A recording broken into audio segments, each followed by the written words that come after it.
Hey, this is Steve Young, your real estate quarterback with Epic Realty, and today I want to discuss the 5 myths of buying a home.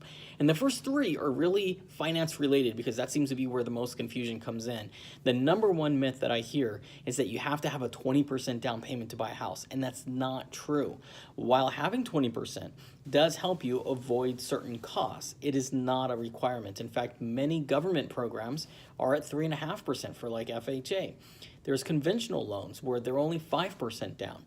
And in Idaho, we have a lot of down payment assistance programs where you can actually get in for no money on a down payment.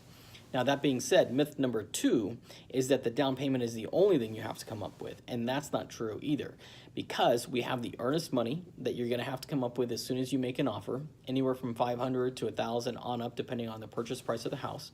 You also have inspection. So once you get under contract with that house, you're going to have to pay for an inspection, and that's going to cost you anywhere from $150 from a smaller house on up to $300 or more, depending on, again, the size of the house. And the third myth that's finance related is that you have to have good credit to be able to buy a house.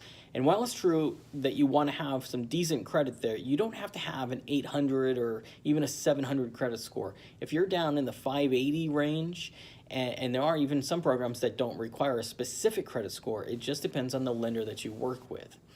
The fourth myth of buying a home is that the school or the school district doesn't matter if you don't have kids. And while you may not care specifically, when you go to sell that house, they will probably care. If they're going to have kids when they're buying that house, they're going to care what school is by you. And so you'll want to be aware of that as well when you're buying your house. And then the fifth and final myth of buying a home is that you don't need an agent. And while, yeah, that does sound kind of self-serving because I'm an agent, it's still very true. We've gone through a lot of licensing and additional continuing education, or at least I have gone through a lot of additional continuing education negotiation strategies. I am working on your behalf as an agent to protect you, and the cost of me is going into the contract, into the sales price. So the seller is actually paying for my commission. So I am working for you at no cost.